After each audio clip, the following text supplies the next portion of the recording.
What's up, guys? I'm Cody Brockway, and you're back here for another episode of Brockway's Vinyl Bytes. Woohoo! And of course, we have Mr. Kermit the Frog over here, being real lax and ladylike. Yeah, I know! Isn't it fun? Oh well, to each their own, right? Kermit, you can sit however you like, just as long as you enjoy the show. Anyway, we are here for the 10th installment of the 12 Days of Progmas. Now, if you aren't caught up to speed on what the 12 Days of Progmas here on Brockway's Vinyl Bytes is, let me catch you up to speed.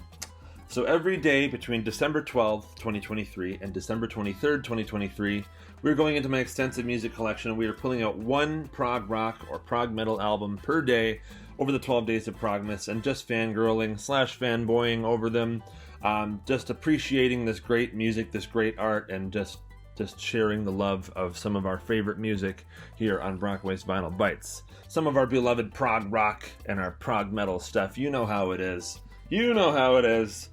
Anyway, for the 10th day, we are talking about one of my favorite bands, and this is one of my favorite albums by said band.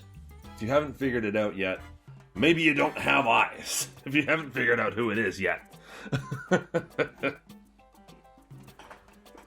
Anyway, it's Porcupine Tree. This is the Deadwing album, and God, do I love this album. Oh, I love it so much. This and In Absentia are my two favorite Porcupine Tree albums, but they don't have any bad ones, really. I mean, this is a great album, too. Fear of a Blank Planet. Hello, I got it on my shirt. In Absentia, but this is probably my overall favorite one, even though I've got big love for everything Steven Wilson has done, including his new solo album, which is excellent. But this is my favorite Porcupine Tree album. Anyway, an awesome album indeed. Let's open it up and have a look at it, shall we? This came out in 2005. There's all the lyrics and such in there.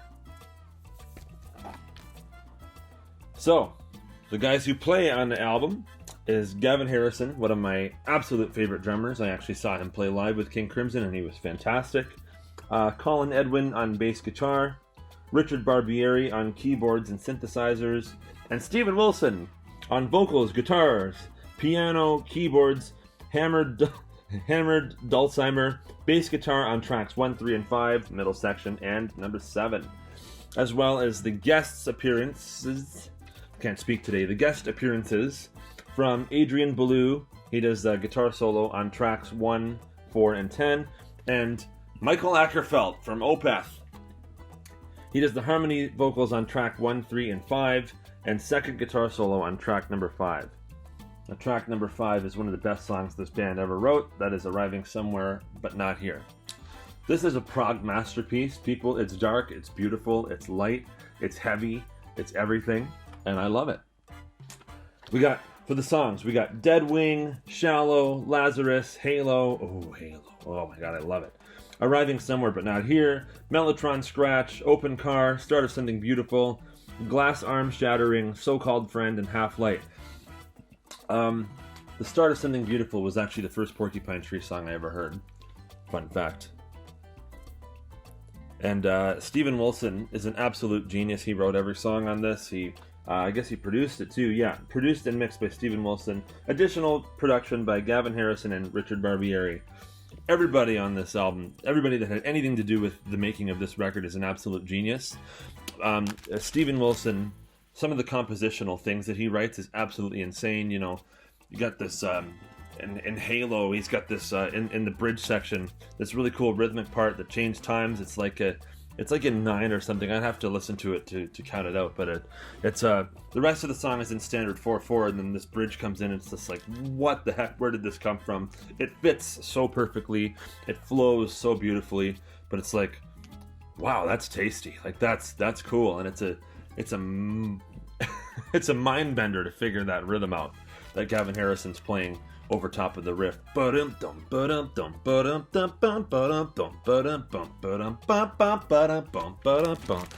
great song. But I love every song on this. Open Car has got that nice heavy riff. Shallow. bow, this is like there's a lot of like heavy riffs on this, and this has a lot of good riffs on it. This album, excellent. It just has this. It has this flow. This whole album has this flow, and then it's got the perfect blend of heavy meets prog meets, it just has this perfect concoction of everything that Steven Wilson was trying to do at the time, and it's totally well executed.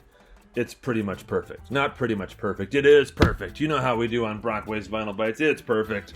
Not pretty much perfect. It is perfect. That album's also incredible. All these albums are incredible. I love Steven Wilson and Gavin Harrison. His drumming on this. When I got into this, it totally just was a mind opener, man. This whole album and the way the songs are constructed, and the rhythms, and the guitar sounds, and the chords, and the tunings. There's a lot of drop D stuff here, and all of it. When I first got into this, it just was like, ooh, falling into my head like raindrops. Raindrops falling on my head, they keep falling on my head. Anyway. Musical raindrops. Yeah, there we go. Oh, just an excellent album. And if you haven't heard Porcupine Tree, I'd recommend that you go listen to this right now, because this album is flawless. And I don't think that there's any Porcupine Tree fans that would tell you otherwise. This album is pretty much universally loved in the Porcupine Tree fan base. And if you are not already in the Porcupine Tree fan base, welcome. Thanks to Steven and Gavin and the boys for making this incredible album, and many more after this, but this is just a masterpiece. It's a monumental, this is a landmark in their career. Same with In Absentia, just totally masterful masterwork album. It just, the progression, the progressive thing that they have going on, and the quiet, light, beautiful moments, and then the heavy rhythmic moments, and all the time changes, and all the chord changes, and the tempo changes, and all this great stuff. Oh, I could talk about it for hours upon hours. And then we could get into Anesthetize, the track from this album. 20-minute track. Gavin Harrison, absolutely incredible. But we'll save that one for another time. Also, if you can, there's a CD booklet edition of this that comes with 3 discs and a Blu-ray. Not a Blu-ray, a DVD, sorry. And it has the 5.1 surround sound mix that Steven did of this album back in the 2000s. And it is absolutely incredible. I think it's still in print right now, so you probably can get it. Come get it at Second Chance Records, 20 Argyle Street, North Caledonia, Ontario, my record store. But yeah, so if you can get your hands on that and hear it in surround sound, that is equally as incredible as this wonderful double LP vinyl edition. Fantastic album. It's a 10 out of 10 from me. You know what it is. This is day 10 of the 12 Days of Progmas right here on Brockway's Vinyl Bytes. We got 2 more days to go, man. 2 more days.